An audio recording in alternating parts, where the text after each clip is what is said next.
राहुल। अच्छा, क्या हाल है? सब ठीक है? हाँ सर ठीक है। आप कैसे हैं बताइए। हाँ, आवाज़ क्लियर आ रही है? हाँ हाँ एकदम बिल्कुल एकदम क्लियर। चलिए ठीक। हम्म।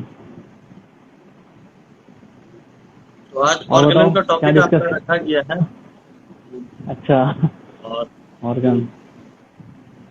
एमडी आपका ऑर्गेनिक में किए ना एनआईएच से। हाँ हाँ हाँ। हम्म, नहीं, ठीक है। और बीएचएमएस भी आपका एनआईएच से हुआ है। बिल्कुल। फाइनल ईयर के आप टॉपर रहे एनआईएच के। अच्छा, सब खबर है तुमको? तो बस थोड़ा ऑर्गेनिक के ऊपर आप जो सीखे वहाँ पे एनआईएच में गाइडेंस ऑफ गोविंद भाई, सुभाष सिंह सर, पापा से, और हम्म, आपका जो ऑर्गेनाइज का मतलब कि वो जो रहा इंटरेस्ट शुरू से। हम्म, और आप लोग के कॉलेज में ऐसा सेमिनार टाइप का भी चलता था कि आप अपने अपने टॉपिक में पढ़िए बताइए। तो शायद हम्म। आपका एमडी में एलएम पोटेंसी के ऊपर शायद आपका लेक्चर था एनआईएच में। हाँ। हाँ, इसके ऊपर आपने सेमिनार क्लास दे। सेमिनार किए थे। हम लोग का जनरल सेमिनार होता है एमडी में, 2 सेमिनार देने होते हैं। तो एक सेमिनार मेरा एलएम पोटेंसी पे ही था, पहले सिस्टम इंस्ट्रूमेंट पोटेंसी पे ही था।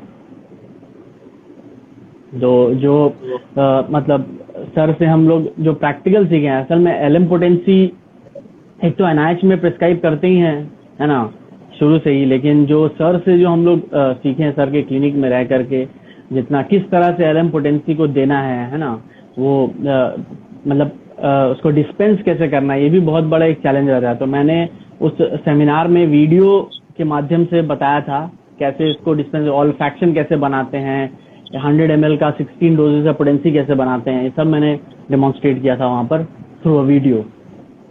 तो वो सेमिनार दिया था एलएम पोटेंसी के ऊपर। और काफ़ी मतलब जो सर का ही काफ़ी आर्टिकल्स था एलएम पोटेंसी का, उसको स्टडी किए थे। सर का क्लिनिक में जो हम लोग लाइव देखे हैं, वो सब देख करके ही जो है ये किए थे। ऑर्गन में कितनी अच्छी अच्छी बातें लिखी है, मतलब पूरा क्लियर कट सब कुछ मेंशन्ड है ऑर्गन में, जो है सारा कुछ मेंशन है एलएम पोटेंसी के बारे में। तो वो सब पढ़ते पढ़ते पढ़ते पढ़ते थोड़ा आइडिया मिलता गया, जिसके बाद वो सेमिनार प्रेजेंट किए थे।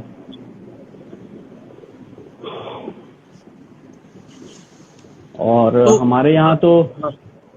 हमारे यहाँ तो जैसे एनआईएच में भी, और हम लोग जो है सेंटिसिमल पोटेंसी के अलावा एलएम पोटेंसी भी काफ़ी अच्छे से देखें। और एलएम पोटेंसी में हम लोग जानते ही हैं कि कितना अच्छे से हम लोग रिपीट कर सकते हैं। सबसे इम्पोर्टेंट जो फ़ायदा है एलएम पोटेंसी में वही है कि आप रिपीट कर सकते हैं, कंटिन्यूस रिपीटिशन कर सकते हैं, और आप बहुत जल्द देख सकते हैं क्या रिजल्ट आ रहा है आपके पेशेंट में। सेंटिसिमल में तो यही कहा गया है ना कि आफ्टर गिविंग द मेडिसिन और the right chosen medicine you have to wait and watch करना है।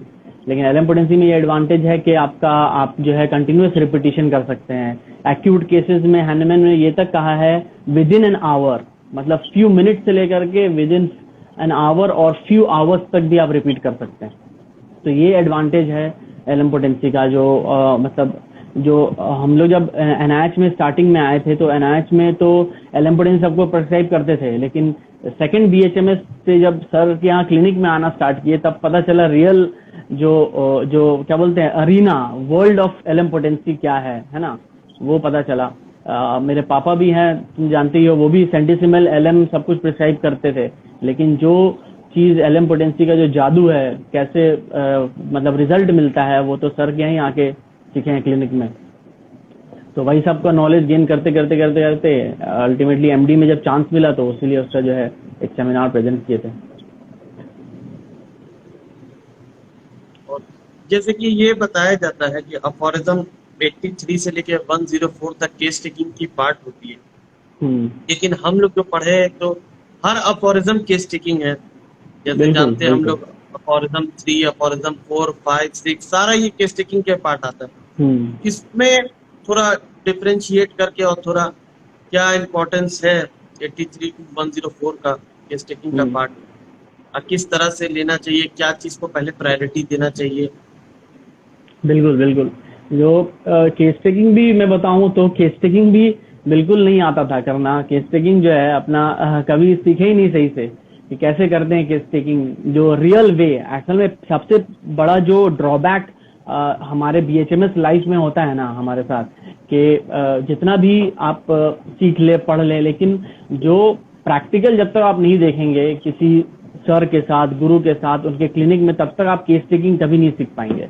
केस टेकिंग आपको देखना होगा और कैसे करते हैं डेमोन्स्ट्रेट करके, खुद केस टेकिंग करके किसी के अंडर ही आप सीख सकते हैं। तो सर के यहाँ आकर के ही हम लोग तो केस टेकिंग का बहुत छोटा एक पार्ट जानते थे कि हाँ ये केस टेकिंग होता है, दवा दिया, 10 मिनट के अंदर अंदर केस टेकिंग किया, दवा दे करके चलते बने। लेकिन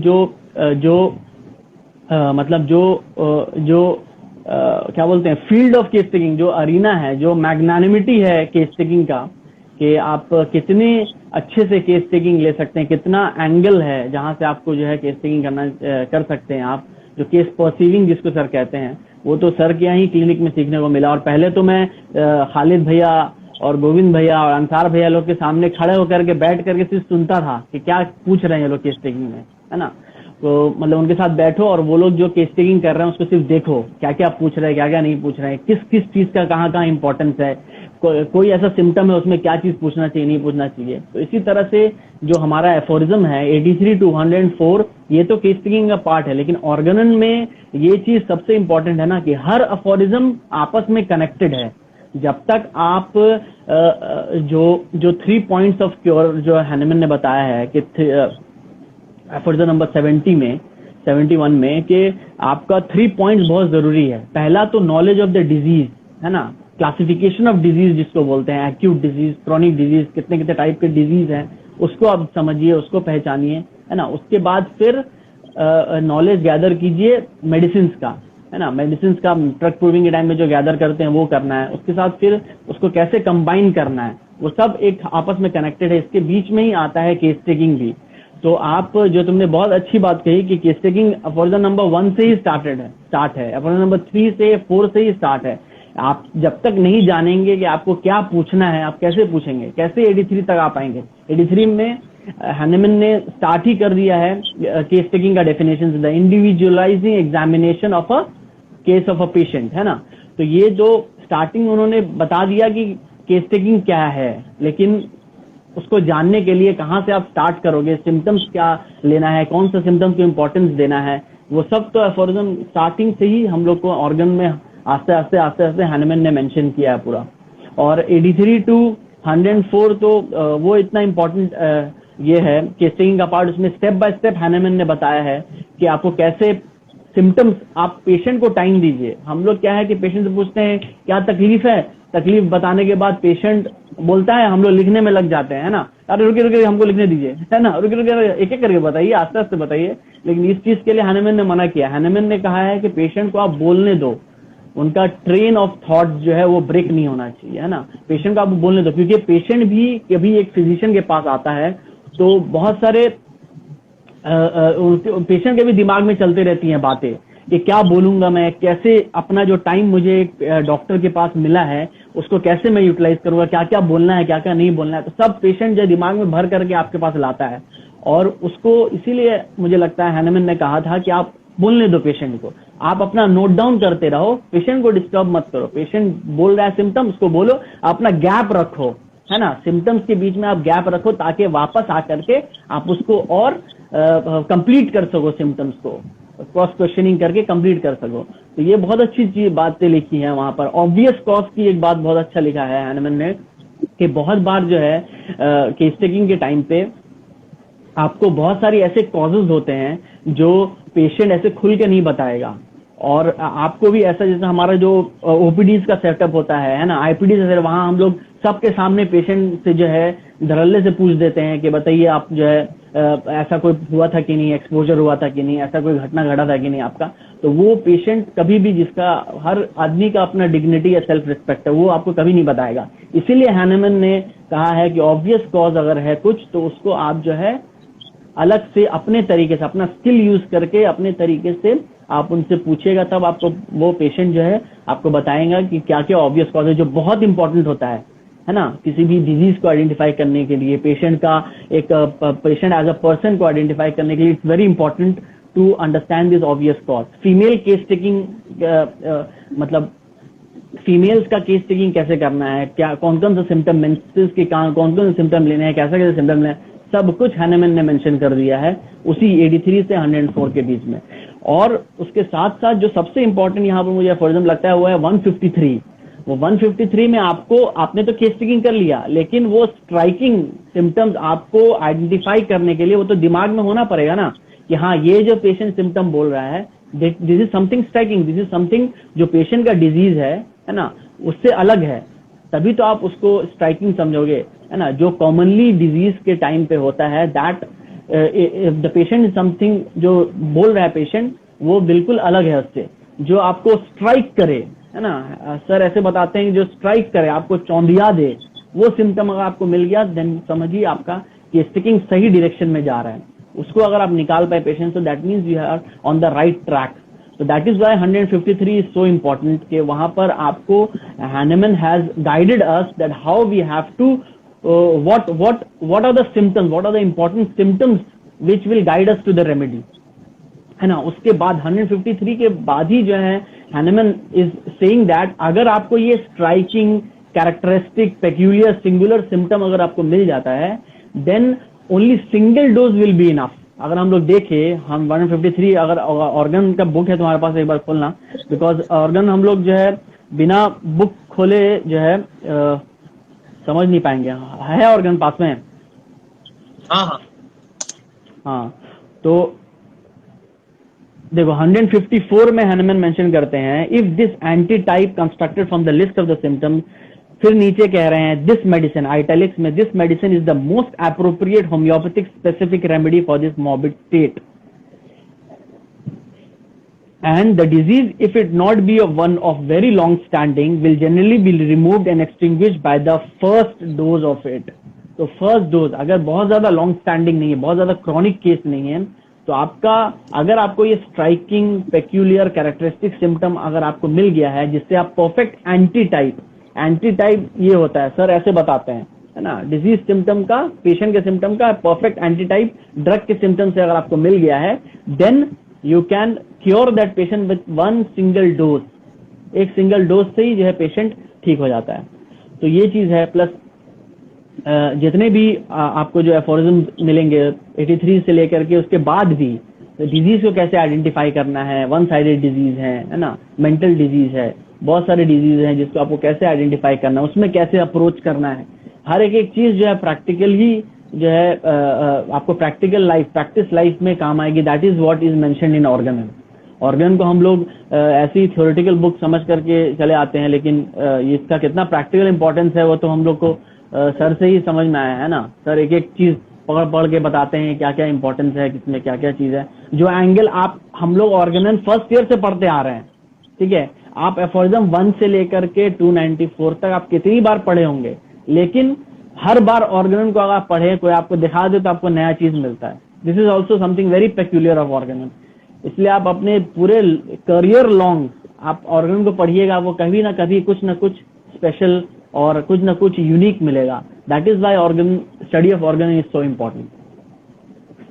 और होम्योपैथिक ट्रीटमेंट के लिए एसपी दे की एक बुक है, उसमें उन्होंने मेंशन किया है कि होम्योपैथिक ट्रीटमेंट के साथ ऑर्गेनन का ये इम्पोर्टेंस है कि जो इम्पोर्टेंस मतलब होम्योपैथिक वो कह रहे हैं कि homeopathic treatment without Organon is like as if a blind man is trying to figure out the shape of an elephant by feeling a single part of it।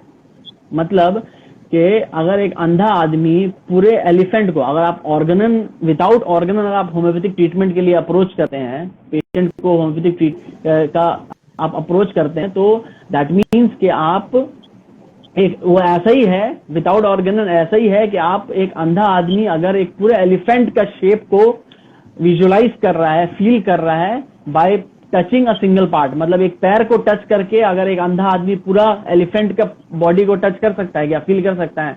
नहीं ना। So that is what SP they sir is saying in his book about Organon, the importance of Organon. तो Organon का एक एक line, एक एक word is important, है ना। जो हमको अगर कोई बताने वाला अगर हमको अगर मिल गया है then we are very much lucky. आप कभी भी कोई भी केस अप्रोच करोगे ना, you will need Organon Organon's help. Materia medica का नॉलेज तो बहुत ही जरूरी है, plus to guide you behind the back. एक गाइडेंस होता है ना एक ऑर्गन का, वो ऑर्गन ही आपको एक गाइड करेगा कैसे आपको अप्रोच करना है केस में, है ना।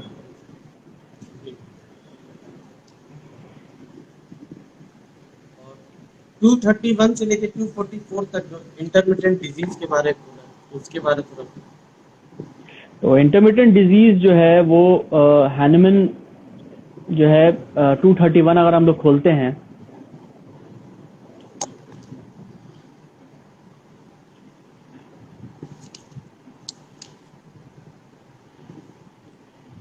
मेंटल डिजीज के जस्ट बाद हैनमन ने मेंशन किया है ना इंटरमिटेंट डिजीज के बारे में।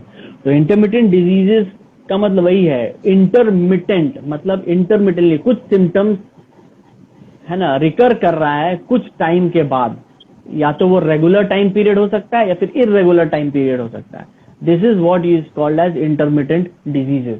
वो डिजीजेस जिसमें सिम्टम्स अगर कुछ टाइम के बाद रिकर कर रहे हैं, और that time period can be either regular time period और इरेगुलर टाइम पीरियड। इसी तरह से उन्होंने इसमें इंटरमिटेंट डिजीज में इसको डिवाइड किया है, टिपिकल इंटरमिटेंट डिजीज और ऑल्टरनेटिंग डिजीज में। अगेन टिपिकल इंटरमिटेंट डिजीज जो है वो एफेब्राइल और नॉन फेब्राइल है, और दूसरा है फेब्राइल और इंटरमिटेंट फीवर है ना। तो इसी तरह से जो है वो डिफरेंशिएट किया है हैनमन ने कि आप कैसे क्लासिफाई करेंगे इंटरमिटेंट डिजीजेस को। इसमें अगर एक बहुत इंपॉर्टेंट चीज है कि यहाँ पर किस किस ड्रग का इस्तेमाल किया है हैनमन ने, है ना। वो चाइना रेमेडी देने के लिए बोले हैं, है ना। कुछ कुछ टाइम पीरियड में आपका केस अटक रहा है, then you have to prescribe China, cinchona bark आप दे सकते हैं। किसी ने हाइपर सल्फ बोला है, strong dose of repeated dose of और minute doses of hepar sulph बोला है उन्होंने। तो ये सब जो है इंटरमिटेंट जो डिजीजेस के टाइम पे बीच में इंटरकरेंट टाइप के तौर पे जो है हैनमन ने बहुत सारी चीजों को यूज करने के लिए बोला है इंटरमिटेंट डिजीज में, है ना।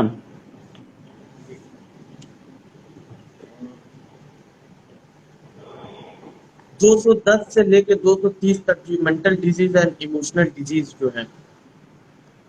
Mental disease and emotional disease very important. Mental disease हमारे केस टेकिंग में, in our case taking as a homoeopathic practitioner, mental disease is so much important कि मेनी अ टाइम क्या होता है कि द मेडिसिन आप जो प्रिस्क्राइब कर रहे हैं ना, that comes from that mental symptoms only, ठीक है। और ये मैं नहीं कह रहा हूँ, this is said bye Hahnemann only. अगर तुम 211 एफोरिज्म खोलो, इफ 211 एफोरिज्म अगर ओपन करो, 210 से स्टार्ट है ना मेंटल डिजीज, तो 211 में देखो Hahnemann is saying that this holds good to such an extent that the state of the disposition of the patient often chiefly determines the selection of the homeopathic remedy. State of the disposition of the patient means patient का वही mental makeup है ना, patient कैसे behave कर रहा है, patient क्या mental symptoms है patient के, state of the disposition, okay। तो वो often क्या होता है, Hahnemann saying that chiefly determines the selection of the homeopathic remedy. तो Hahnemann himself is saying that बहुत बार आपका mental symptoms will be the thing which will make you choice a remedy for a patient, ठीक है। इसलिए mental symptoms का इतना importance आ जाता है होम्योपैथिक केस टेकिंग में। That is why mental symptoms को इतने अच्छे से आपको अगर आप इलस्ट्रेट कर पाए और अगर आप इतना अच्छे से निकलवा पाए पेशेंट से, then it will be very much fruitful to you. और मेंटल डिजीजेस का हैनमन ने बहुत तरह के मेंटल डिजीज को यहाँ पर डिफाइन किया है, 4 तरीके के मोस्टली। जो मेंटल डिजीज होता है कि अच्छा, mental disease also is kind of a one sided disease, ठीक है। वन साइडेड डिजीज की तरह ही हैनमन ने इसको कहा है, प्योरली जो मेंटल डिजीज होते हैं, ठीक है, विच जो सिर्फ जो एक मेंटली इल पेशेंट जो होता है ना, उसकी बात है कि when the patient is having purely some mental symptoms only, तो वो एक वन साइडेडनेस एक एक्वायर कर लेता है। दैट मीन्स जो उसका बॉडीली डिजीज होता है वो सारा का सारा ट्रांसफर हो जाता है माइंड में, और पेशेंट फिर मेंटली इल हो जाता है। तो ये एक तरह का एक मेंटल डिजीज है जिसको सोमैटोसाइकिक टाइप बोलते हैं, फ्रॉम बॉडी टू माइंड चला गया, है ना। एक है साइकोसोमैटिक, मतलब मेंटल सिम्टम्स कुछ दिन तक लास्ट करता है पेशेंट का, उसके बाद वो बॉडीली सिम्टम्स में ट्रांसफर हो जाता है ना, और एक है डाउटफुल ओरिजिन, एक में पता नहीं चलता है, एक जो कंडीशन है दैट मीन्स इतना जल्दी आपको पता नहीं चलेगा कि ये क्या सोमैटोसाइकिक है या साइकोसोमैटिक है, ठीक है। तो इसी सब केसेस में Hahnemann has told about psychical remedy, ये भी बहुत इंपॉर्टेंट है। That is why homoeopath should be a very good psychologist, psychotherapist भी आपको बहुत अच्छा बनना है in order to tackle these kind of cases.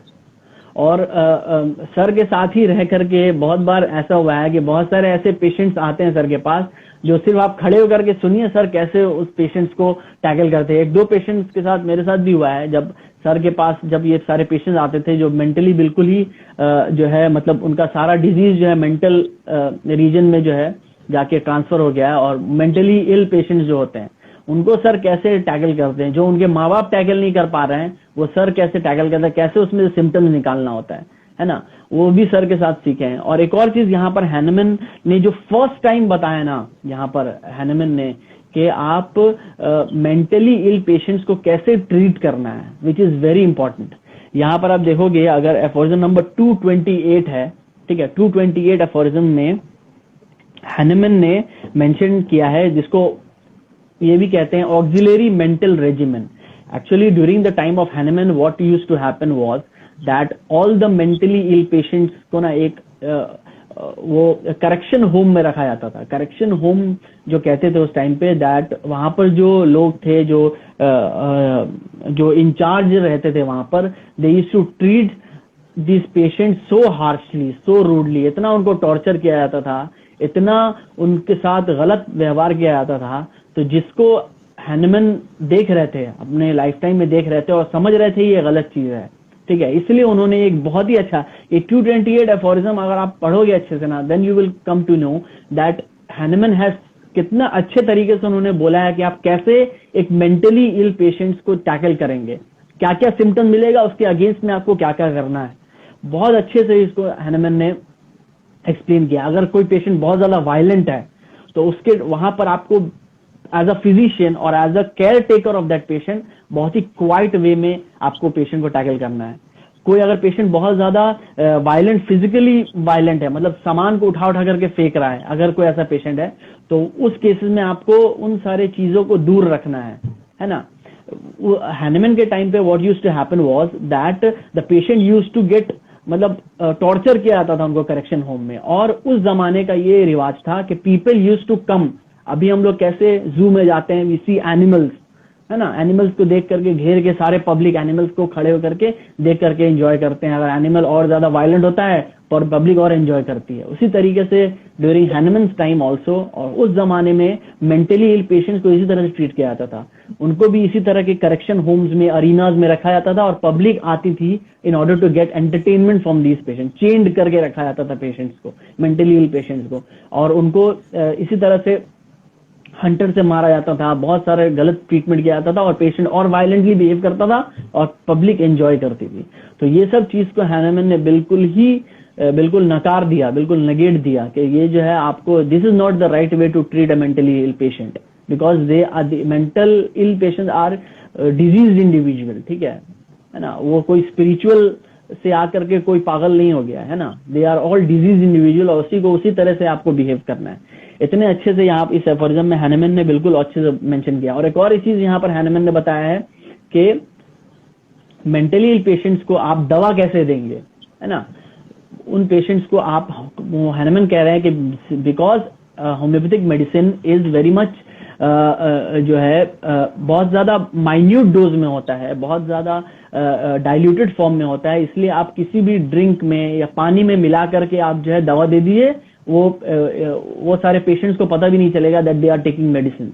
तो इस तरह से आपको जो है मेडिसिन देना है, कैसे केयर टेक करना है पेशेंट का, है ना। कोई पेशेंट बहुत ज्यादा बोल रहा है, बहुत ज्यादा इररिलेवेंट चैटर कर रहा है, तो आप उसको जो है बिल्कुल काम एंड क्वाइट तरीके से सिर्फ वॉच करना है और उनको मतलब अपने मतलब नजर में रखना है, इग्नोर नहीं करना। एक और है बहुत वायलेंटली बिहेव कर रहा है, गलत सलत बोल रहा है आपको, तब उसको आपको इग्नोर करना है। इस तरह से हर एक कैटेगरी के पेशेंट्स को किस तरह से आपको ट्रीट करना है वो सब हैनेमन ने इसी एफोरिज्म में पूरा अच्छे से बता दिया है। तो दैट इज वाई हैनेमन का जो ये एफोरिज्म है 210 to 30 इज वेरी इंपॉर्टेंट।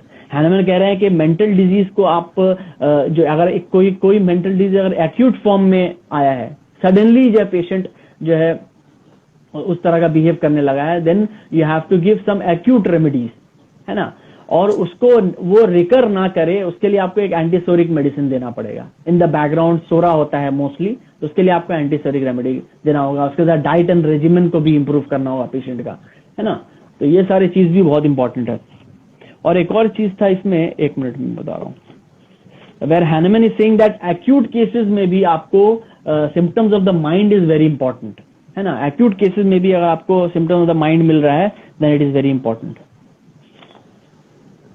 अच्छा, ये 13 में Hahnemann in the second line ही is saying after the comma, second line में है, even in such as are acute observe along with other symptoms those relating to the changes in the state of the mind and disposition, and if we do not select for the patient's relief from among the medicines the disease force which in addition to the similarity to its other symptoms to those of the disease is also capable of producing a similar state of the disposition in the mind। ठीक है, तो acute cases में कितनी बार होता है कि हम लोग जो है माइंड पूछते हैं, नहीं पूछते हैं, तो लेकिन पेशेंट अगर काम एंड क्वाइट था और एक्यूट डिजीज के बाद बहुत ज्यादा वायलेंट हो गया, तो ये चेंज आया ना। What is you have to observe, hypothesis number 6 में क्या लिखा है, you have to only see what are the changes in the state, physical state and in the mind, body and the mind. तो वही mind का change भी आपको देखना है, जो यहाँ पर हैनमन फिर से बता रहे हैं कि एक्यूट जो मेंटल डिजीज का सिम्टम या मेंटल सिम्टम्स है उसको आपको एक्यूट डिजीज में भी ध्यान में रखना है लेने से पहले कि हाँ कैसा पेशेंट बिहेव कर रहा है।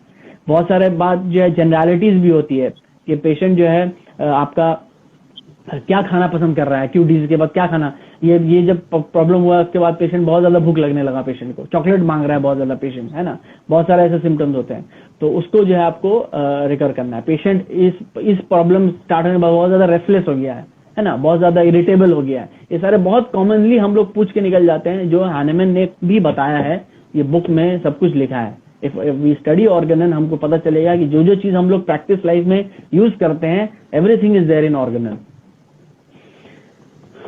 है ना।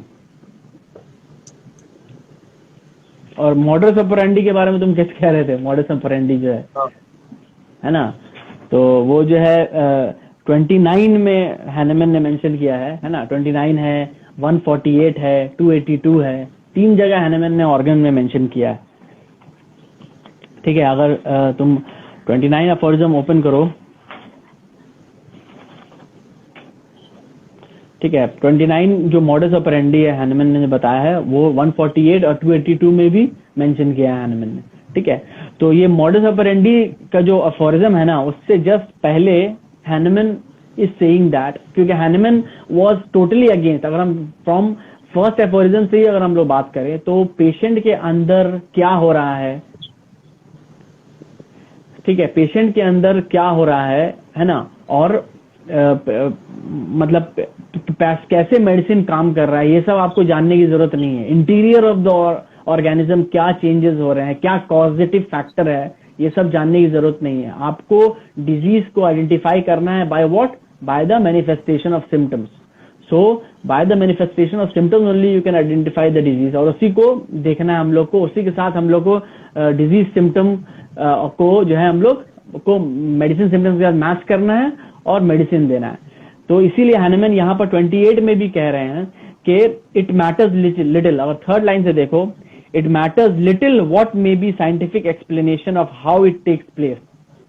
ठीक है, कैसे काम कर रहा है homoeopathic medicine, how it is working, ठीक है, कि उसका साइंटिफिक एक्सप्लेनेशन क्या है, it matters little and I do not attach much importance. ठीक है, मतलब पूरा मॉडस ऑपरेंडी बताने से पहले हैनमन कह दे रहे हैं कि I do not attach much importance to how this medicine is acting. ठीक है, to the attempts made to explain it, बहुत सारे अटेम्प्ट किए गए हैं to explain it, I do not attach that much importance to that, but the following view, फिर भी चूंकि होम्योपैथ, चूंकि उस टाइम के contemporary physicians were so much eager to know that, so इसलिए हैनमन ने एक मोस्ट प्रोबेबल, देखो यहाँ पर वर्ड यूज किया है, ठीक है, following view seems to commend itself as the most probable one. तो यहाँ पर कैसे मेडिसिन एक्ट करता है, बहुत ही सिंपल तरीके से हैनेमैन मेंशन किया है कि सपोज ये नेचुरल डिजीज है, ये इंडिविजुअल, ये साइट है, जिस साइट पे नेचुरल डिजीज से पेशेंट सफर कर रहा है, आपका मेडिसिन, होम्योपैथिक मेडिसिन जाकर के उसी साइट पे एक आर्टिफिशियल डिजीज को बैठा देता है by removing the natural disease. ठीक है, एक आर्टिफिशियल डिजीज जो कि सिमिलर इन काइंड है ना, सिमिलर इन मैनिफेस्टेशन है लेकिन डिफरेंट इन काइंड है ना, लेकिन स्ट्रॉन्गर है नेचुरल डिजीज से। आर्टिफिशियल डिजीज हमेशा स्ट्रॉन्गर होगा, स्ट्रॉन्गर है नेचुरल डिजीज, इसीलिए जब ये स्ट्रॉन्गर है तो ये वीकर को हटा देगा, हटाने के बाद आर्टिफिशियल जो मेडिसिनल डिजीज जिसको बोलते हैं, जो सिम्टम्स है मेडिसिन का, that will acquire that part, और अब इसी से पेशेंट सफर करेगा। इसीलिए इसी के वजह से भी होम्योपैथिक एग्रेवेशन भी होता है, इसी वजह से। क्यों? क्योंकि ये थोड़ा स्ट्रांग होता है from natural disease. So when it is stronger than natural disease, तो एक higher intensity, slightly higher intensity में ये होता है, जिसके वजह से होम्योपैथिक एग्रेवेशन भी होता है, but minute in form, minute dose में होता है। और वाइटल फोर्स को जब स्टिमुलेट करते हैं ना, तो वाइटल फोर्स स्ट्रांगली इसके अगेंस्ट में एक्ट करता है, जिस वजह से दो चीजों की वजह से ये आस्ते आस्ते अपने आप रिमूव हो जाता है और patient is ultimately cured. Vital force को जो स्टिमुलेशन की बात है, कल हम लोग सीख रहे थे सर इतनी अच्छे से बता रहे थे कि वाइटल फोर्स को स्टिमुलेशन की बात है, आपको स्टिमुलेट करना है ना। वाइटल फोर्स को आप स्टिमुलेट कर दिए, then you have to wait and watch. ठीक है, और एक और चीज मैं आज पढ़ रहा था तो इससे पता चला कि Hahnemann has mention in foreign number 67, ठीक है, 67 के फुटनोट में हैनेमैन मेंशन किए हैं। एक और चीज बता रहे हैं कि हैनेमैन मेंशन किए हैं इन इमरजेंसी केसेस में, है ना, in urgent and emergency cases में क्या है कि you have to use antipathic mode of treatment, है ना। 67 के फुटनोट में अगर ओपन करो तो पता चलेगा हैनेमैन इज सेइंग अबाउट, है ना, एंटीपैथिक मोड ऑफ ट्रीटमेंट कब यूज करना है आपको, जब पेशेंट का लाइफ डेंजर में है, इमिनेंट डेंजर। सपोज कोई पेशेंट ड्राउन कर गया, इलेक्ट्रिक शॉक आ गया, है ना, इलेक्ट्रिक शॉक, जो एकदम इमरजेंसी केसेस में आपको antipathic mode of treatment use करना है। क्यों? क्योंकि उन सारे केसेस में वाइटल फोर्स सप्रेस हो जाता है। तो आपको ये एंटीपैथिक मोड ऑफ ट्रीटमेंट देकर के क्या करना है, वाइटल फोर्स को स्टिमुलेट करना है। ठीक है, वहां भी आपको वाइटल फोर्स को स्टिमुलेट करना है, ताकि वाइटल फोर्स एक बार स्टिमुलेट हो जाने के बाद वो फिर जो है इतना कॉन्शियसनेस में आ जाता है, इतना स्ट्रेंथ में आ जाता है पेशेंट का वाइटल फोर्स कि आप उसके बाद, अगर मान लो पेशेंट ड्राउन हुआ है, ड्राउनिंग केस के बाद या फिर इलेक्ट्रिक शॉक के केस के बाद पेशेंट जो है सस्पेंडेड एनिमेशन के तौर पे चला गया था, बेहोश हो गया था, उसको आपने एंटीपैथिक मेथड से रिवाइव किया, वाइटल फोर्स पेशेंट का रीगेन हुआ, उसके बाद आप जो है फिर जो इलेक्ट्रिक शॉक का जो कॉम्प्लिकेशंस होता है, उसके बाद जो सारे सिम्टम्स होते हैं ना, उसको देने के लिए आपको वाइटल फोर्स स्टिमुलेटेड चाहिए, और उस टाइम पे आप होम्योपैथिक मेडिसिन देंगे। समझ रहे हो? जब पेशेंट का वाइटल फोर्स स्टिमुलेट हो जाएगा, स्टिमुलेशन जरूरी है for homoeopathic medicine to act, vital force का अच्छे फॉर्म में होना जरूरी है, पेशेंट का इतने फॉर्म में होना जरूरी है कि वाइटल फोर्स रिसीव कर सके मेडिसिन को। ठीक है, क्योंकि इन सारे इमरजेंसी केसेस में वाइटल फोर्स इतना ज्यादा डिप्रेस्ड हो जाता है, सप्रेस हो जाता है, जिसको रिवाइव करना जरूरी है। That is why Hahnemann is saying that you have to apply antipathic mode of treatment.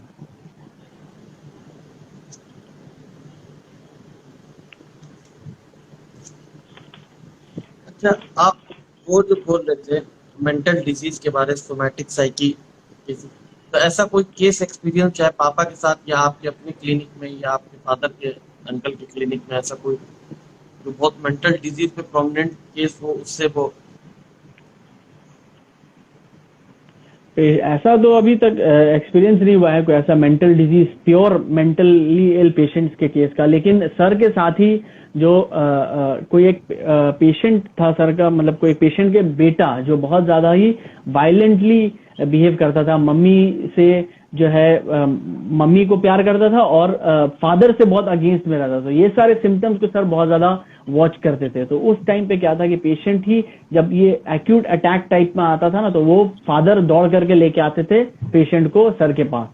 तो वहीं पर खड़े खड़े सर किस तरह से पेशेंट को टैकल करते थे, है ना, वो चीज देखने आता। सर एक और चीज बताते थे कि अगर आपका मेंटली इल पेशेंट है ना, तो उसमें फिजिकल सिम्टम्स, फिजिकल जनरल्स का सिम्टम बहुत इंपॉर्टेंट हो जाता है।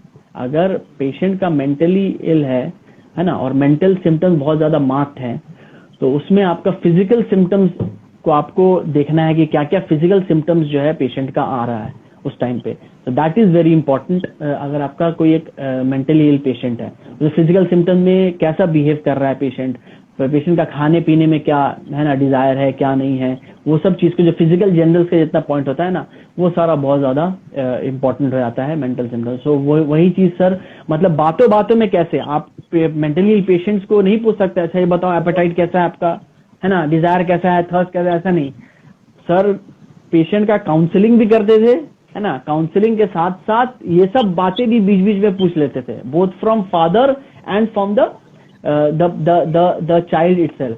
वो एक जो केस था उसमें वो जो लड़का था वो सर को बहुत मानता था, ठीक है। तो जब भी कोई ऐसा प्रॉब्लम होता था ना, तो सर के पास आकर के सर का पैर छुएगा, सर से गला मिलेगा, सर से हाथ मिलाएगा, है ना, तो सर से हाथ मिला करके उसको बहुत सुकून मिलता था। तो इसलिए सर उसको बैठा करके इतने अच्छे से पैम्परिंग, वो चीज सीखने की है कि आप कैसे एक पेशेंट के साथ कन्वर्सेशन के दौरान आप केस टेकिंग कर सकते हैं। आपने कॉपी कलम हाथ में नहीं लिया है, आपने केस टेकिंग डिनोट नहीं कर रहे हैं, आप सिम्टम डिनोट नहीं कर रहे हैं, लेकिन आप बात कर रहे हैं पेशेंट से, है ना। बात करते करते आप कैसे सिम्टम्स निकाल रहे हैं उसको माइंड में रखा, बाद में आपने एक पेजेस में लिख लिया कि हाँ ये सारे सिम्टम्स है पेशेंट का, ये सारा सिम्टम्स है, ये मेडिसिन मैं प्रिस्क्राइब कर रहा हूँ। तो इन सब केसेस में जो सर से सीखे हैं कि फिजिकल सिम्टम्स को आपको ध्यान में देना है कि फिजिकल जनरल्स के सिम्टम्स हैं, फिजिकल सिम्टम्स क्या क्या है पेशेंट के, मेंटली इल पेशेंट में, वो ज्यादा इंपॉर्टेंट रहता है इन सारे केसेस में। सब्सिबिलिटी के बारे में थोड़ा, किसके बारे में?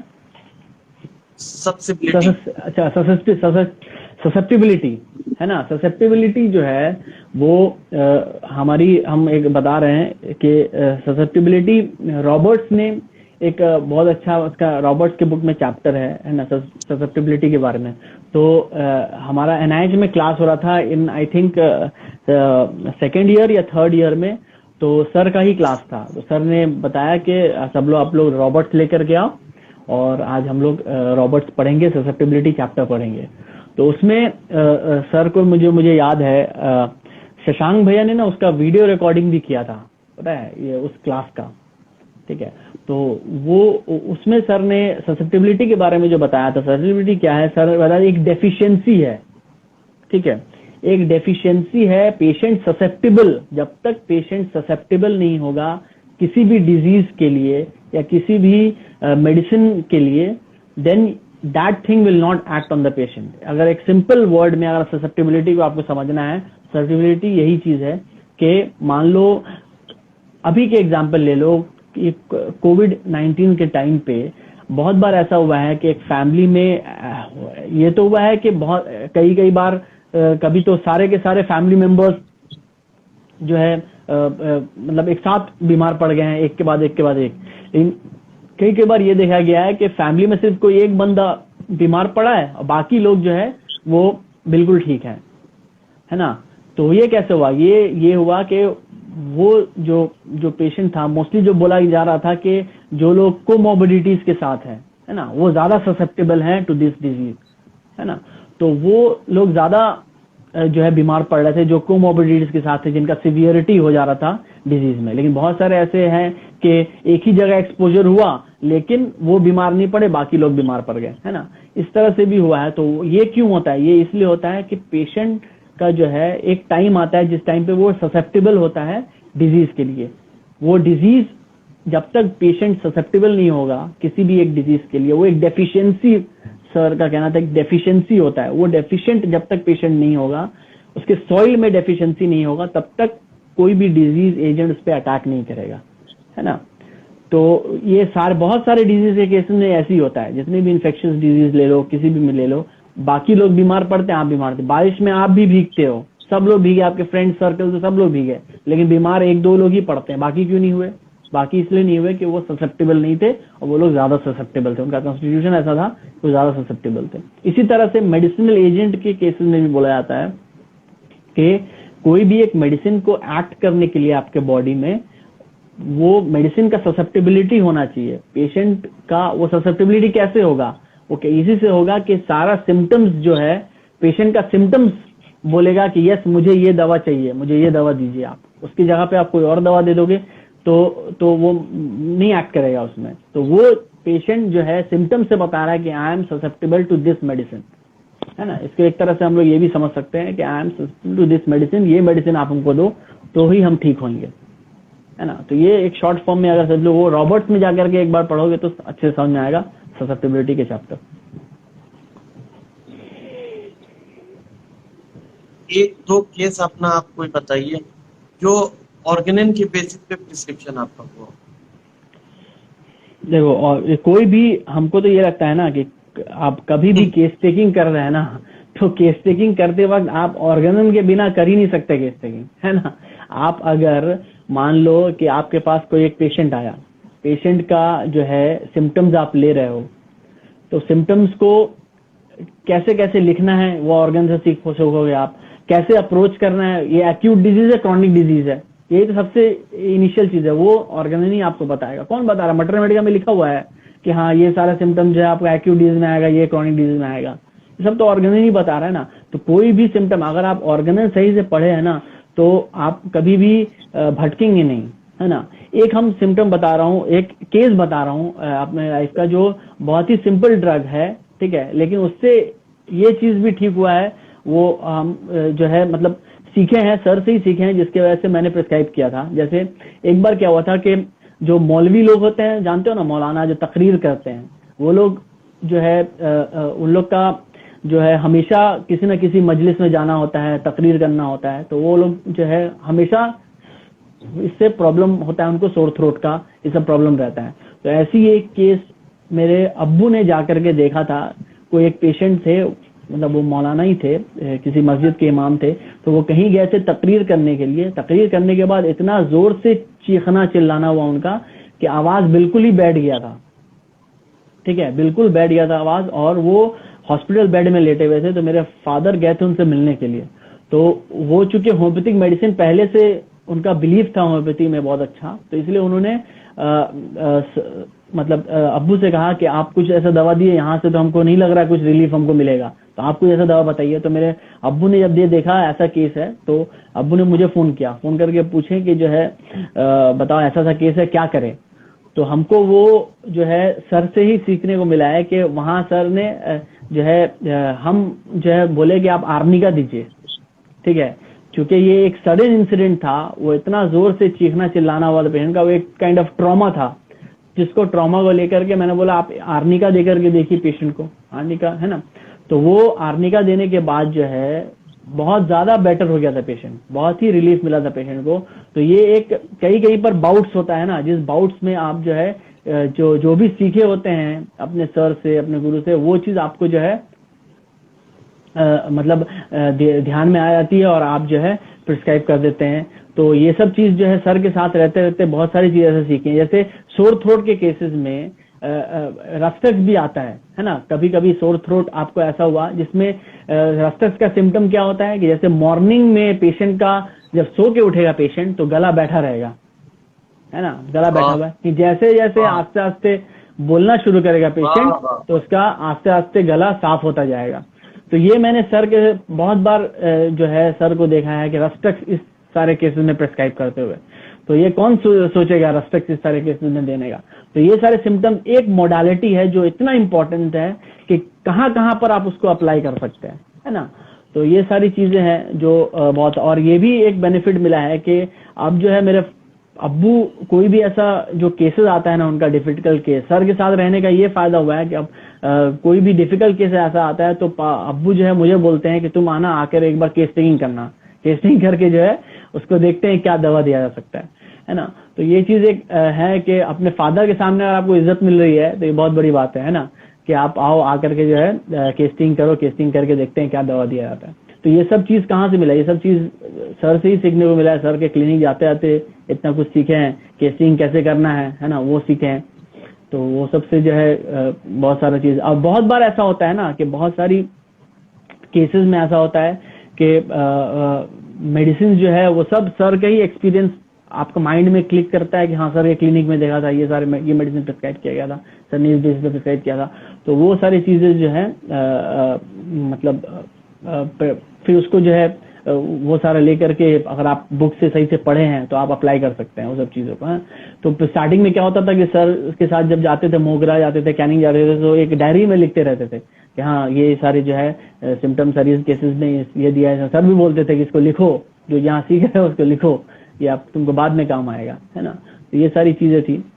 तो ये सभी सीख सीख के जो है थोड़ा अच्छा ये हुआ है कि अभी भी सीख ही रहे हैं, है ना। बहुत सारी चीज़ें अभी सीखने में बाकी है। ये बात आपका बहुत अच्छा था। जैसे कि हम पूछे कि आप ऑर्गेनिन के बेसिस में 1-2 केस आप अपना बता दिए, तो आप बोले कि सारा केस जो है ऑर्गेनिन ही के ऊपर होता है, बिना ऑर्गेनिन का कोई पेशेंट ठीक नहीं होता, या कोई केस नहीं होता, या कोई भी हम लोग का होम्योपैथिकली वर्क नहीं होता। हमको लोग पागल कर दिया, परेशान कर दिया कि आप बता दीजिए कि मतलब कि ऑर्गेनिन के ऊपर 1-2 केस कैसे ठीक होता है। अरे हर केस में ऑर्गेनिन का नीड है, बिना ऑर्गेनिन का होम्योपैथिक इंसान कंप्लीट ही नहीं है। सही बात है। से तो हम बोल बोल के थक गए, इसीलिए अब मैंने ऐसा क्वेश्चन आपसे किया, आपका भी रिस्पॉन्स वही रहा। तो यही चीज है कि हम लोग एक साथ रहने वाला आदमी, तो हम लोग का बात यही रहेगा। तो और लोग ये सुन ले कि सिर्फ मेरा ही बात नहीं है, जो पापा के साथ जुड़ते उन लोग सबका बात यही है। बिना ऑर्गेनिन का केस टेकिंग, बिना ऑर्गेनिन का पेशेंट को ट्रीटमेंट या फर्दर किसी तरह का भी, कहाँ पे आप रुकिएगा ऑर्गेनिन से। नेक्स्ट आप सेकंड प्रिस्क्रिप्शन करिएगा, आप रिपीटेशन करिएगा, आप डोज बढ़ाइएगा, आप सिट ऑन दी रेमेडी रहिएगा, सब में तो ऑर्गेनिन का आपका नीड हो रहा है। बिना ऑर्गेनिन का आप कैसे ट्रीटमेंट करिएगा कोई भी पेशेंट? कोई ऐसा पेशेंट नहीं बचता जिसमें आपका ऑर्गेनिन का यूज नहीं है। बिल्कुल आप ऑर्गेनिन के बिना अगर आप ट्रीटमेंट कीजिएगा, है ना, ऑर्गन आप सही से नहीं पढ़े हैं, ऑर्गन आपके बैक ऑफ द हेड में अगर नहीं है पेशेंट देखने के टाइम पे, तो आप पेशेंट को नुकसान ही पहुंचाइएगा। बार बार रिपीट कीजिएगा दवा, है ना, और वो कॉन्फिडेंस ही नहीं आएगा आपको कि आप वेट एंड वॉच कर सके, है ना, जो सर बात कहते हैं स्टिमुलेट करके वेट एंड वॉच, वो आप कर ही नहीं पाइएगा क्योंकि आपने ऑर्गन सही से नहीं पढ़ा है। हम लोग ऐसे ही होता था यूजी के टाइम पे, हम लोग सही से नहीं पढ़ते थे ऑर्गन, है ना। तो उस एंगल से भी पढ़ना पड़ेगा आपको। एक हर चीज का ना एक एक एंगल होता है। जैसे मटेरियल मेडिकल का भी एक एंगल है। जब अभी एमडी का प्रिपरेशन करोगे तो एक अलग एंगल में आपको पढ़ाई करनी होती है ना, एमडी के प्रिपरेशन के लिए। और अगर आपको क्लिनिकली अगर कोई ड्रग पढ़ना है, उसका पूरा ही डिफरेंट एंगल है ना, आपको किस तरह से मेडिसिन पढ़ना है। इसी तरह से ऑर्गन भी है, ऑर्गन भी को भी आपको उस एंगल से पढ़ना है। एक सिर्फ एग्जाम पास करने के लिए पढ़ने का एक अलग एंगल होता है, और एक एंगल है जो आपको रियल में प्रैक्टिस में जो आपको मदद करेगा, है ना। और जब आप मतलब एक बहुत अच्छी बात है, सर का एक शेर हमको याद है, सर ने एक बार ना ऐसी ऑर्गन के बारे में एक शेर बताया था जो मतलब इतनी अच्छी चीज है कि आप अगर किसी भी केस टेकिंग के टाइम पे अगर आप पेशेंट के ट्रीटमेंट के दौरान अगर आपके दिमाग में ऑर्गन की बातें नहीं है तो आप कैसे भटक जाएंगे, है ना। उसी बारे में सर ने लिखा है कि ऑर्गन कैसे हेल्प करता है। फिराक गोरखपुरी की एक शेर है जो सर ने बताया था, हम लोगों ने लिख लिया था उसको, है ना। ऑर्गन के लिए सर ने बोला था कि ठीक है, ये बैकग्राउंड में रखो ये चीज कि ऑर्गन का हेल्प आपको कितना जरूरी है ना। तो ये शेर है कि तबीयत अपनी घबराती है जब सुनसान रातों में, तबीयत अपनी घबराती है जब सुनसान रातों में, हम ऐसे में तेरी यादों की चादर तान लेते हैं, है ना। तो जब आप किसी भी पेशेंट के ट्रीटमेंट के दौरान आप लॉस्ट हो जाइए कि यार अब क्या करूं, अब कहाँ जाऊं, अब कैसे क्या करूं, तो वहां पर कौन गाइड करेगा आपको। अगर आप मटेरियल मेडिकल खोलेंगे तो दुनिया भर की सिम्टम्स है, दुनिया भर के ड्रग्स हैं, लेकिन कैसे एक ड्रग को चॉइस करना है वहां पर, है ना, चूज करके कैसे आपको कैसे कब कौन सा दवा देना है, कब वेट एंड वॉच करना है ना, तो वो चीज कौन बताएगा, वो सब ऑर्गन ही बताएगा आपको। जब तक आप ऑर्गन सही से नहीं पढ़े रहेंगे आपको नहीं पता चलेगा। और एक्चुअली में हम लोग का जो ये है ना यूजी के टाइम पे और बहुत सारा जो है मतलब ऑर्गन पे ध्यान ही नहीं दिया जाता है। अभी देख लो, अभी ये हो गया ना कि फर्स्ट ईयर वालों को ऑर्गन ही हटा दिया है सिलेबस से, ऑर्गन मटेरियल दोनों, हाँ ऑर्गन मटेरियल दोनों हटा दिया है। तो अब जो है आप क्या एक डॉक्टर को, आप एक फिजिशियन को, है ना, ये कहाँ तो मैं पढ़ रहा था, ये हाँ एसपी दे सर की बुक है, उसमें है, उस जमाने की बात है जब एसपी दे सर ने वो बुक लिखा। वो कह रहे हैं कि आप जो है अगर ऑर्गेनन मटीरिया होम्योपैथिक फिलॉसफी अगर बच्चों को आप स्टार्टिंग से नहीं पढ़ाएंगे तो आप क्या एक डायग्नोस्टिशियन को तैयार कर रहे हैं जो मेडिसिन फिजियोलॉजी पैथोलॉजी पढ़ करके क्या एक डायग्नोस्टिशियन तैयार कर रहे हैं जो डिजीज को डायग्नोस करेगा, या होम्योपैथिक फिजिशियन तैयार करना चाह रहे हैं आप, है ना? आप फिजिशियन को तैयार करेंगे या एक होम्योपैथिक फिजिशियन को आपको तैयार करना है? तो उसके लिए तो starting from the first year ही आपको ऑर्गेनन जो है थमा देना चाहिए बच्चों के हाथ में कि ये लो, this is what you have to read your whole life in order to be a good homeopathic practitioner, है ना? ऑर्गेनन हुआ, मटीरिया हुआ, तो ये सारी चीज तो स्टार्टिंग से ही आपको बताने की जरूरत है, और आप जो है उसको हटा दे रहे हैं बीच से, तो ये तो और बच्चे जो है दूर होते जाएंगे ना ऑर्गेनन से। बच्चों सेकंड ईयर में आ गए हैं लेकिन बच्चों को पता ही नहीं है कि हाँ भाई ऑर्गेनन के फर्स्ट एफर्ट में क्या इंपॉर्टेंट है, सेकंड का क्या इंपॉर्टेंट है, थर्ड का क्या इंपॉर्टेंस है। तो ये सारी चीजें भी जो है बहुत जरूरी है आजकल, और हमारे टाइम पे भी ऐसे ही होता था। बहुत सारे स्टूडेंट थे जिनको ऑर्गेनन में बिल्कुल ही इंटरेस्ट नहीं था, है ना, जो कहते थे अरे यार थ्योरेटिकल बुक है, रट के चले जाएंगे, रट के जाकर के एग्जाम में लिख देंगे। लेकिन ऑर्गेनन क्या अहमियत है वो तो आपको किसी एक गुरु के साथ, किसी एक टीचर जो आपको वो बताने वाला होगा तभी आप समझ पाएंगे, है ना। मैंने देखा है, मैंने कॉलेज में देखा है कि कैसे एलम खान सर की भी क्लासेस, और एलम खान सर कभी जो प्रिस्क्रिप्शन हो या जो भी हो, कितना इंपॉर्टेंस होता है एक ऑर्गेनन के टीचर का, एक ऑर्गेनन अच्छा पढ़ाने वाला कितना इंपॉर्टेंस होता है। उसके बाद सुभाष सिंह सर थे, है ना, वो भी ऑर्गेनन को बहुत इंपॉर्टेंस देते हैं। तो वो ऑर्गेनन का इंपॉर्टेंस इसलिए जरूरी है कि आपको एक सही गाइडेंस देने वाला मिलना चाहिए, वरना बहुत सारे ऐसे भी हैं जो आपको कहेंगे कि अरे यार ऑर्गेनन पढ़ के क्या होगा, तुम दूसरा चीज पढ़ो ना, है ना। तो ऐसे भी हैं लोग।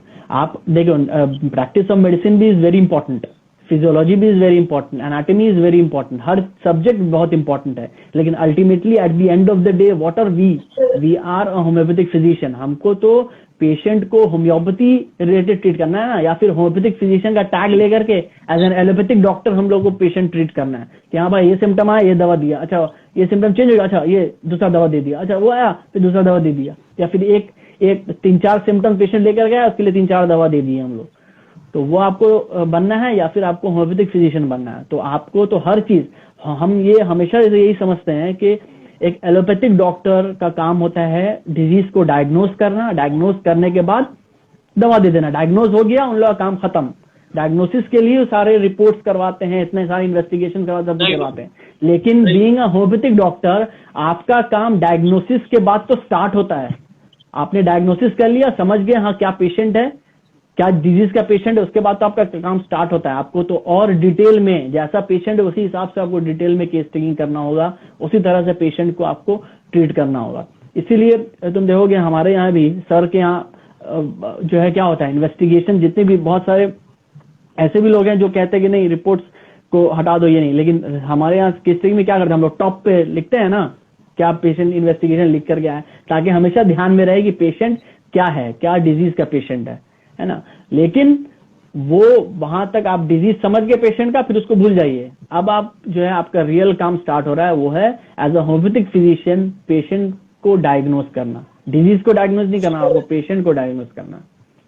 एक चैप्टर है एसपी देसर के बुक में जो है we do not treat the disease, we treat the patient. उसको पढ़ना, उसमें भी बहुत अच्छे से उन्होंने एक्सप्लेन किया कि आप तो पैथोलॉजी की मदद से, फिजियोलॉजी की मदद से, प्रैक्टिस ऑफ मेडिसिन की मदद से तो डिजीज को तो आइडेंटिफाई कर पाएंगे, लेकिन पेशेंट को डायग्नोस कैसे कीजिएगा आप? पेशेंट को तो भी तो आपको समझना है ना, पेशेंट को तो ट्रीट करना है ना। जैसे अभी तुम देख लो, उसमें बहुत अच्छा एग्जाम्पल लिखा हुआ है कि अगर आप मान लो कोई डिजीज पेशेंट है, पेशेंट सफर कर रहा है, कोई भी एक symptom, set of symptoms patient लेकर के आया, लेके आने के बाद आपने क्या किया, आपने एज एलोपैथिक फिजिशियन आपने उनको इन्वेस्टिगेशन लिखा, अच्छा ये सारी इन्वेस्टिगेशन है, please do this investigation and then come to me after 2 or 3 days। ठीक है, पेशेंट रिपोर्ट्स लेकर के आया, आपने देखा अच्छा ये तो कोविड-19 पॉजिटिव पेशेंट है ना, तब आपने उसका ट्रीटमेंट स्टार्ट किया। ठीक है, लेकिन होम्योपैथी, और अगर आप पेशेंट को डायग्नोस करते हैं तो आप कब से स्टार्ट कीजिएगा ट्रीटमेंट? जैसे पेशेंट आया है उसी टाइम से आप दवा दीजिएगा, दवा दे करके स्टार्ट कर दीजिएगा ट्रीटमेंट, है ना। तो हम as a homeopathic physician we do not depend on the investigations to start our treatment. That is the most upper hand है हमारे पास as a homeopathic physician in order to treatment. हम लोग असल में बहुत बार ऐसा हुआ है अभी कोविड-19 के टाइम पे दैट होम्योपैथिक डॉक्टर्स जो है बहुत बार अफ्रेड हो गए हैं, है ना, उस तरह से ट्रीटमेंट नहीं कर पाए कोविड-19 का। लेकिन अगर कॉन्फिडेंटली अगर हम लोग कर दे तो बहुत सारे केसेस को हम लोगों ने ऐसे ही ट्रीट कर दिया है, अपने क्लिनिक में ही ट्रीट कर दिया है ना, by seeing the symptoms only. वो उतना तक पहुंचा ही नहीं, वायरल लोड उतना तक पहुंचा ही नहीं कि पेशेंट जो है इस तरह से कोविड-19 डायग्नोज हो। उसके सिम्टम्स को देख करके हम लोगों ने दवा दे करके बहुत सारे पेशेंट्स को ऐसे रिकवर कर दिया होगा हम लोगों ने, है ना। तो ठीक निशान भाई, बहुत ही अच्छा रहा, बहुत अच्छा एक्सप्लेनेशन, एक एक टॉपिक को क्लियर करते गए। थैंक यू भाई, थैंक यू। अस्सलाम वालेकुम। बहुत ही अच्छा रहा निशान भाई, बहुत मजा आया एक एक पॉइंट को। देखिए, और बात वही है कि एक अगर आप पढ़ानी एक टॉपिक को बैठिएगा तो 1 घंटा 2 घंटा से ऊपर ही लगेगा। और ये क्या था आपका एक जिस ओवरऑल देखो ऐसा होता है ये चेहरा। अगर जैसे कि थेरेप्यूटिक नेचर ऑफ क्यूरी जो आप बताए हैं कि different in kind artificial disease आके उसमें, तो ये आप अगर प्रॉपर एक्सप्लेनेशन एज ऑर्गेनन करिएगा तो आपको घंटों लगेगा। लेकिन ओवरऑल आपने जो 5-10 मिनट के अंदर उसको कवर करके जो बताया है, ये ब्यूटी है कि एक नेचुरल समझ लो। अब इंस्टाग्राम जैसे ये सब जगह पे हम कितना पढ़ा देंगे, कितनी चीज को मतलब एग्जैगरेट करके पूरा अच्छा से डिफाइन करके बता देंगे। इसके लिए तो प्रॉपर क्लास करना होगा, अच्छा टीचर के पास बैठना होगा, अच्छा समझना होगा। बिल्कुल बिल्कुल। या ऐसे क्लासेस जो चलती है, वेबिनार चलती है, उसको ज्वाइन करना पड़ेगा। इस तरह से ऐसे बात, ये क्या है, हम लोग एज ए जनरल डिस्कशन जो आप सीखे, जो हम अपनी तरफ से हम लोग कोशिश कर रहे हैं कि थोड़ा बहुत जो लोग को हम जानते हैं थोड़ा बहुत समझा सके, एक ओवरऑल जिस्ट के तौर पे कि एक ऐसा होता है, ऐसा ऐसा कंडीशन देखा जाता है, आर्टिफिशियल आता है, वो नेचुरल को हटा देता है, उसके बाद ऐसी ऐसी कंडीशन होती है।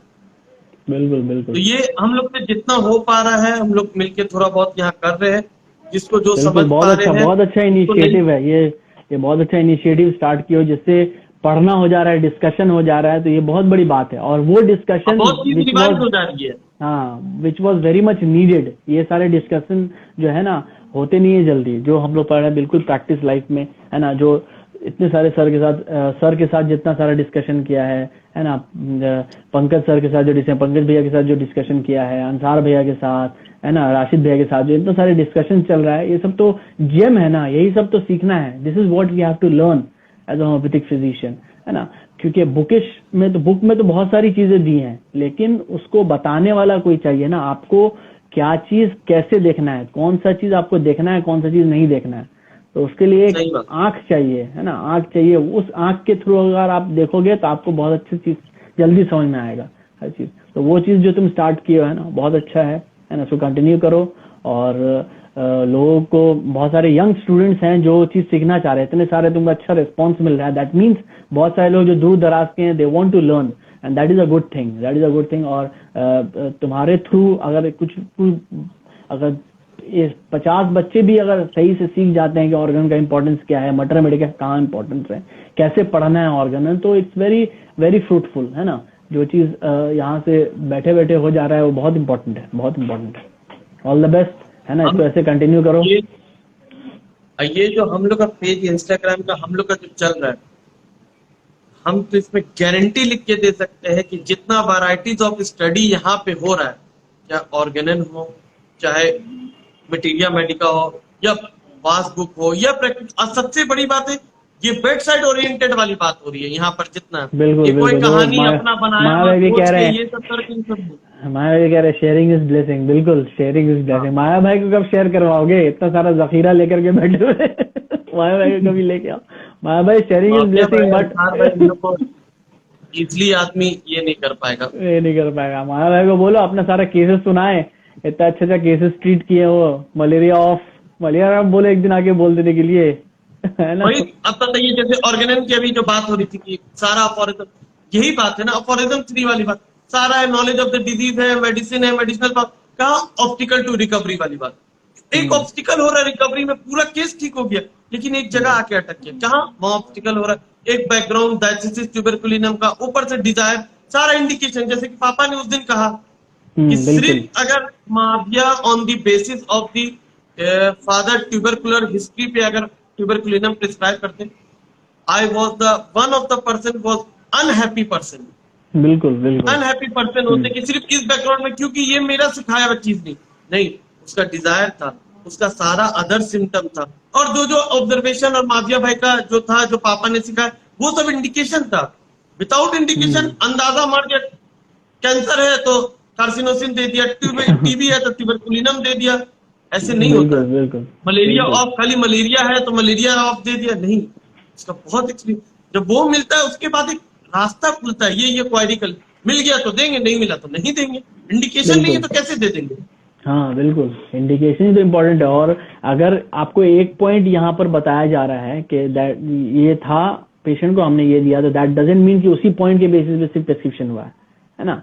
वो आपका सारा जो है, जो जैसे सर क्या बहुत सारी बार होता है ना, सर ऐसा बोलते हैं कि हम लोग ऐसा लगता है कि अच्छा सर ने प्रिस्क्राइब कर दिया, फिर सर बोलते हैं जाके अब पेशेंट से पूछो, पूरा कार्सिनोसिन का तुमको ड्रग पिक्चर मिलेगा। और बहुत बार जाकर के पेशेंट को पूछते थे तो एक एक चीज जो है कार्सिनोसिन का आ रहा है, नेट्रोम्यूर का आ रहा है, फास्फोरस का आ रहा है ना, सीपिया का आ रहा है। तो यही चीज होती है, अगर आप जब तक आपने खुद से नहीं पढ़ेगा सही से, आपको जब तक नॉलेज ऑफ द मेडिसिन नहीं होगा ना, मटर मेडिका का जितना सारा जो जखीरा है वो जब तक आपके दिमाग में नहीं रहेगा, आप कैच ही नहीं कर पाओगे कि हाँ क्या चीज बेसिस पे दिया जा रहा है, क्या चीज में नहीं जा रहा।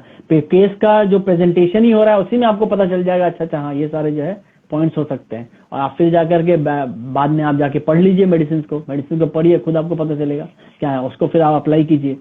सो बहुत ज्यादा हेल्पफुल होता है वो सारी चीजें। ठीक, तो जिशान भाई बहुत ही अच्छा रहा। चलो थैंक यू भाई। Thank you. चलो ठीक है भाई, अल्लाह हाफिज। Down.